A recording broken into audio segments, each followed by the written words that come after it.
بسم الله الرحمن الرحيم. قال الله تعالى في القرآن المجيد: وفوق كل ذي علم عليم. وقال النبي صلى الله عليه وسلم: طلب العلم فريضة على كل مسلم.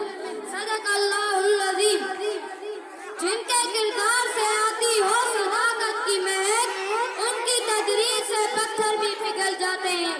جناب ہیڈ ماسٹر صاحب، اساتذہ کرام اور میرے مکتب ساتھیوں، السلام علیکم ورحمۃ اللہ وبرکاتہ. جناب صدر، آج کی اس پرسعید محفل میں مجھے جس موضوع پر تقریر کرنے کا موقع ملا ہے وہ ہے اس اسکول میں گزارے ہوئے دن اور اساتذہ کا پیار. جناب صدر، یہ اس فطرت کا قانون ہے کہ یہاں پر وقت کی تبدیلی ہوتی رہتی ہے اور یہ وقت اس طرح چلتا رہے گا جب تک یہ دنیا قائم ہے. وہ دن مجھے اچھی طرح سے یاد ہے جب میرے والد نے مجھے اس اسکول میں داخل کروایا اور آپ جیسا بشوک اساتذہ کے حوالے کیا. میں شکر گزار ہوں اپنے تمام اساتذہ کا، خصوصاً سر عبدالرزاق منگلو صاحب اور سر سجاد منصور صاحب کا، جنہوں نے مجھے اس قابل بنایا.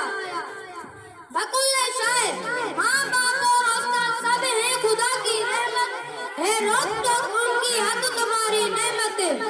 جناب صدر عالی وقار، آج ہم سب چہروں پر خوشیاں سجائی اداس دلوں کے ساتھ اس تقریب میں اکٹھے ہوئے ہیں. ہمیں اپنے مستقبل کی بھی امید ہے اور اچھے بھائیوں جیسے دوستوں سے جدائی کا غم بھی ہے. جب ہم اس مقدس درسگاہ کو چھوڑ کر وسیع عملی میدان میں قدم رکھیں گے تو اس درسگاہ کی عزت و مقدس اور اساتذہ کی تقریر کو نہیں بھولیں گے، کیونکہ یہ درسگاہ ہماری شان ہے اور یہ شان ان اساتذہ کی وجہ سے ہے جنہوں نے ہمیں بلندی پر پہنچنے کے راستے بتا کر ان پر چلنا سکھایا. یہ جو